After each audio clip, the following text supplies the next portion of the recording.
Olá, alunos, professor Augusto aqui com vocês, passando para gravar esse pequeno vídeo para que a gente possa estar esclarecendo algumas dúvidas sobre a nossa atividade 01, que a gente postou na plataforma, que foi sobre soluções, né? Sei que muitos de vocês estão com dificuldades de entendimento, de acesso à plataforma, certo? Então estou passando aqui para gravar esse vídeo para que a gente possa resolver essas questões para ajudar no esclarecimento das dúvidas que vocês possam estar tendo aí, ok? Então vamos lá. Então nosso primeiro assunto que a gente está estudando é sobre soluções. Então a gente sabe que solução é toda mistura homogênea que ela é formada de dois ou mais componentes. E que para ser solução ela precisa ter duas substâncias, que é o solvente e o soluto. Então a nossa primeira questão ela pede para a gente fazer essa diferenciação de solvente e soluto. Dá um exemplo. Então, solvente é toda substância onde o soluto é disperso, ou seja, é a substância que apresenta maior quantidade em uma solução e é onde o soluto é dissolvido. Então, geralmente, os solventes eles são apresentados em maior quantidade na solução, né? Como exemplo de solvente, a gente pode ter a água, o álcool, substâncias líquidas de maneira geral, ok? O soluto é a substância que está dispersa em um solvente, ou seja, é a substância que será dissolvida em um meio chamado solvente. É o que você vai colocar para ser dissolvido. Então, como exemplo de solutos, a gente pode ter o sal, o açúcar e outros tipos de materiais, ok? Geralmente, esse soluto ele é sólido, mas nem sempre ele vai ser sólido, ok? Segunda questão, cite as características de soluto apresentem uma solução. Então, toda vez que você colocar as partículas de soluto para ser dissolvidas em solução, elas vão apresentar características que serão essenciais. Quais são essas características? Vamos lá. Primeira delas, as partículas de soluto ou elas são átomos, ou elas são íons, ou elas são moléculas pequenas. Se elas forem íons, ela vai formar soluções iônicas. Se forem moléculas, no caso do açúcar, soluções moleculares. E átomos também podem estar constituídos no soluto. Eles possuem um diâmetro menor que Angstrom, ou esse Azinho com a bola em cima é o símbolo de Angstrom. Então as partículas de soluto elas são bem pequenas.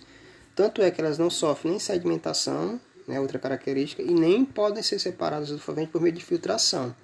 Como por exemplo, filtração a gente usa para filtrar o pó do café. Então você não consegue separar o soluto que está dissolvido lá na água por meio de filtração. Isso também não podem ser observadas em uma solução por nenhum aparelho conhecido, ok? Então, são essas as características do soluto.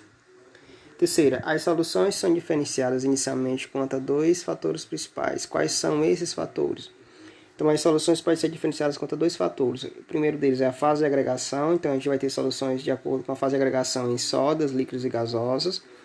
E o outro critério é quanto à condutibilidade elétrica, que se você tiver partículas que conduzem condutibilidade elétrica, no caso corrente elétrica, são partículas iônicas. E as partículas que não conduzem condutibilidade elétrica são as partículas moleculares, ok?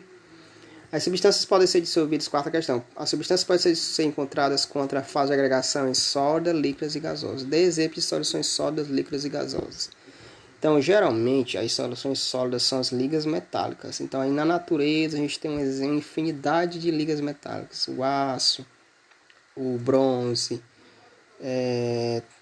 o zinco, né? O zinco não, a solda, né? Solda metálica também é um exemplo de liga.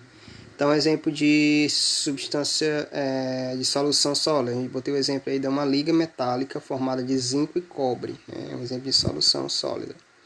Líquida, água e sacarose é um exemplo também, né? Em que a água vai ser o solvente e a sacarose vai ser o soluto.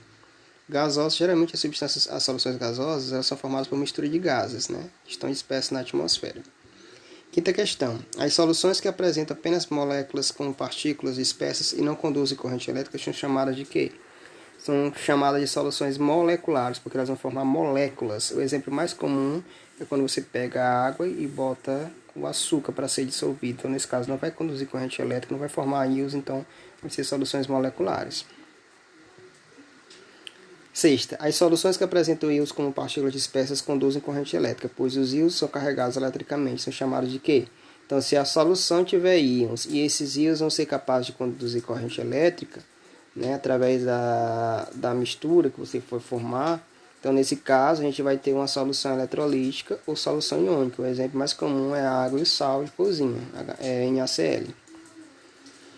Aí a gente entra no conceito que a gente viu, que é um outro critério de classificação das soluções, que é quanto a quantidade de soluto dissolvido, né, no solvente, que ela pode ser saturada, insaturada ou supersaturada, de acordo com o coeficiente de solubilidade. Então, o que caracteriza uma solução saturada? Ela apresenta precipitado? É a nossa sétima questão. Vamos lá. Uma solução é dita saturada quando ela contém uma determinada temperatura, uma quantidade X de soluto dissolvido exatamente igual ao seu coeficiente de solubilidade. Então, assim, se você tiver uma quantidade X de soluto dissolvido exatamente numa quantidade igual, exata de solvente, que vai ser igual ao seu coeficiente de solubilidade, essa solução vai ser considerada saturada. E essa solução saturada ela pode ou não apresentar um corpo de fundo, que é um precipitado, né? Que é o que ficou no fundo do recipiente que não foi dissolvido, ok?